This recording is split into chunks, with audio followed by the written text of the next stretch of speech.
We are noticing, as we are visiting with so many of you, that often it is not another word that is required or even beneficial, because so often you are using your words to try to compensate for the way you are really feeling.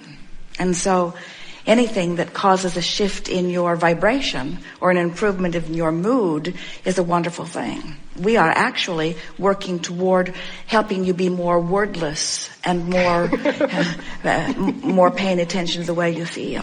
Because often you use words to try to explain, and then you just get yourself in further from who you are. Or you use words to try to compensate when words don't really work. Understood. People say, well, what's the point of an affirmation? And we say, well, anything that causes you to focus in a more positive direction is certainly a wonderful thing. But it is the I want to feel good and really meaning it that is the symbol that you're reaching for. You cannot be in step 1, the asking mode, and in step 3, the receiving mode at the same time. So Esther has to ask and then find some way of separating herself from the vibration of asking before she can receive. So she is like most of you. Life causes her to ask, and when she is distracted from the vibration of not knowing the answer, then the answer comes. It's like looking for something that you think is lost. You can't find it until you forget that you think it's lost, and then it will turn up for you. It's that same sort of thing. So for Jerry and Esther, often Esther will say to Jerry, I would like to talk to Abraham about this, and this is what I'm feeling about it, and this is really my question about it. And then Jerry will sit and visit with Abraham about it. Mm-hmm. And then Jerry will either relate it to Esther or they will record it. Or sometimes Esther can type for a little while what she wants to talk about, and then she goes off and does other things, comes into meditation. Then she will get back on her computer and receive the answer and then go back and read it. But it is the same for Esther as it is for any of you. You cannot receive an answer when you're all balled up in the question. In other words, when you're all balled up in the question, that's what's most active within you. And an unanswered question, a question that feels unanswered, doesn't allow an answer. Isn't that interesting? I don't know the answer to this, so I think I'll ask someone, but I don't know the answer to this, so I think I'll ask someone. So the thing that happens with Abraham is that sometimes if you come with a level of expectation of receiving some clarity, then we can build a sort of bridge between your question and your receiving the answer. But you certainly do not need us for the answers to your questions. Life will give them to you. You can't ask without it becoming immediately vivid in your vibrational reality. So the question that you're asking is, how does someone get from a reality that's full of a question to the vibrational reality that's full of the answer? And we say meditation helps. You stop your thoughts, so you stop resistance, and then you can vibrate more in the vicinity. That's why many people in meditation receive answers, because you stop the thought that hasn't been letting the answer come, you see. You see, anything that happens isn't about what you think it's about. It's not about that person. It's not about what's happening there. It's about a vibration that you've got going on within you that person and that relationship just demonstrates to you in a more vivid way, you see. Let's start with the idea that something that is real in your life, and sometimes it's something significant. A noisy refrigerator isn't in the scheme of things, but sometimes it's something that's significant, that's bothering you. So you're giving your attention to this thing that's bothering you, and in doing so, you're training yourself into a vibration that matches this thing that's bothering you. You don't mean to. You think you're exploring it. You think you're debating it. You think you're evaluating it. But what you're really doing by attention to anything is training yourself into a vibrational pattern about it. And law of attraction is complicit in that. When you give your attention to something, you're going to get stuff like it. So it's easy to keep that ball rolling, whether it's something you want or something that you don't want. So let's say it's something you don't want, and you've let your attention to it train you into vibrational alignment with it. So, and you've done it consistently enough that it's an active vibration within you. All an active vibration, that's what a belief is. It's just a thought you keep thinking. But we would rather call it an active vibration. Because every thought that you've ever thought still exists somewhere, but if it's not active within you, then it's not part of your attraction. If it is active within you, it's part of your attraction. So there are two ways you can tell what's active within you. One is how you feel, which is what's active within you in relationship to what you really want. And the other is what's manifesting. What's manifesting always matches what's active within you. It cannot be any other way. So let's say that there's this subject that you've been giving your attention to, and you've made that vibration active within you. Now you change subjects altogether, but you have another experience that feels pretty much the same way. Even though it's a different subject, it still feels the same way. It still revolves around your feeling of powerlessness, or it revolves around your feeling of too much to-do-ness, or whatever. So if you take the time on any one issue and you tell the story as it really is by making that issue inconsequential in the greater scheme of things. In other words, sure, this is something that's problematic to me, but compared to everything else, and then as you take that and talk with appreciation about the things that are going well, you deliberately train that vibration, that problematic vibration, you train it into a different place. And when you do, a new indicator will show itself to you, because all that was an indicator of vibration to begin with. So if you look at the indicator of vibration and you keep looking at the indicator of vibration, you're going to get more indications of vibration just like it. But if instead of looking at this indication of vibration and perpetuating it on and on, if instead you deliberately look at something else that puts that into perspective. In other words, of course this is going wrong, but compared to the other things in my life that are going right, so you bridge yourself into a different vibration. Now, what's interesting to watch with you is that, so you pull yourself over, but this is still more active, so it'll pull you back. But you pull yourself over, but this is still more active, so it'll pull you back. So you pull yourself over by looking at things that you appreciate, making lists of positive aspects, getting on a rampage of appreciation, blah, blah, blah, but you don't mean it because that's what's really active, so this will pull you back. But you keep making the effort. You pull yourself over, it pulls you back. You pull yourself over, it pulls you back. You pull yourself over, it doesn't pull you back quite as far. Now you've got a new set point.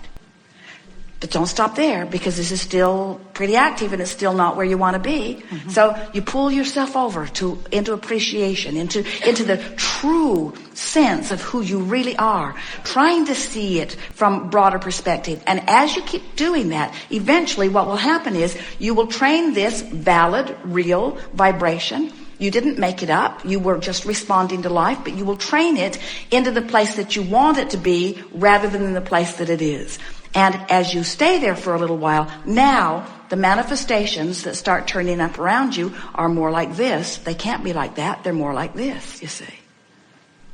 And before you know it, because subject after subject keeps showing you, so then part of that source energy is expressing itself here in the human personality that is you, in this egotistically, selfishly focused. And by that we only mean you see through the eyes of self. You see through the eyes of self, which means as you explore and know what you don't want, you know what you do want. The self within you, all the synthesizing of the self within you knows what you prefer. And when you come to that conclusion, whether you speak it or not, and you do it all day, every day, the larger part of you who is so certain that you should know, after all, you are pure positive energy, extended out here on the leading edge of thought, exploring contrast, and from your point of view, coming to a conclusion of what you think would be better for you. The source energy part of you does not question that. But you have to understand, it's not just source answering what you're asking for. Source is answering what everyone is asking for. Everyone. Imagine how wonderful it is when billions of humans and all kinds of other physical creators, also your beasts and even microbes, are having experiences and are asking. Even the one-celled organism is having evolution through vibrational expansion. In other words, even the one-celled organism is exposed to contrast and is emanating preferences of what would be better. So if Source, who is not just answering you, leading edge creator, but is answering all leading edge creators, can you feel how the whole of creation is moving up to better and better places? Source isn't saying you're the good ones and you're the bad ones, and so we'll answer your requests but not yours. Everyone who asks No matter what, everyone who asks is answered. And so this source energy expansion is becoming more and more and more. But humans, the critical experience that humans feel is that often as individuals, you have expanded and then you don't take your own expansion. You stay over there beating the drum of something that is, and so you don't let yourself be who you are. The best words that we can offer is that life has caused you to become more. Are you letting yourself be it? And the answer is, if you're feeling joyful in this moment, yes. If you're feeling hatred in this moment, no. You became something that you're not letting yourself be. And the funniest thing of all, funny, not funny the way you think funny, but it's really an interesting, odd thing, is that the very thing that caused your expansion is almost without exception the very thing that you're using as your excuse not to take your expansion. So when you get it, how this all fits together, and you begin to, little by little, show yourself, because you're right, words don't teach, show yourself the vibrational alignment with you so that you train yourself into the best that you have become, then, to be physically focused in this life, in this leading edge life, having trained yourself into vibrational alignment with the eternalness that you are, now you get to see moment by moment this world, this leading edge world, you get to see it through the eyes of Source. Just doesn't get any better than that. And we think so many of those ancient teachers were talking from that perspective because they understood through meditation. They released resistance. They came into alignment. They did all kinds of things that brought them into alignment where they saw the world through the eyes of Source. But then as they teach others, they see how difficult it is for people to see the world through the eyes of Source when they're beating the drum of things gone wrong. And so they explain, don't beat the drum of things gone wrong. Let those things of a worldly nature, let them not be what you give your attention to. Turn your attention to things that are more important. And we want you to understand that there is nothing more spiritual than full manifestation, because everything that you see as full manifestation is an extension of this source energy, you see. And you can feel your alignment or not so much alignment in every single moment. And no matter what philosophy you're studying or adhering to, no matter what, you can't get it wrong, because the whole of it is established so powerfully, and the basis of life, all life, is such incredible well-being that the worst thing that could ever happen, and it's not a bad thing, is that a human could somehow get separated from his own expansion. You see, you can't even be born and not reach and get separated. The only thing that could ever cause, you could not be born. Oh, hear this, new place. So your source energy, and you come forth. You could not, from your pure positive energy, source energy perspective, then come forth into the physical and be separated from who you are just by that function. Stay with us, you're really going to like this. The only way man could ever, we like this so much we can hardly stand it. The only way man could ever get separated from Source is to live expansion that he doesn't take. We're coming around again. So your Source, let's call you an angel. You're born. Nothing in that function could ever separate you from Source. It's what life causes you to expand to. It's your, in this life, personal expansion that is the only thing that you can get separated from. It's so big, can you hear it?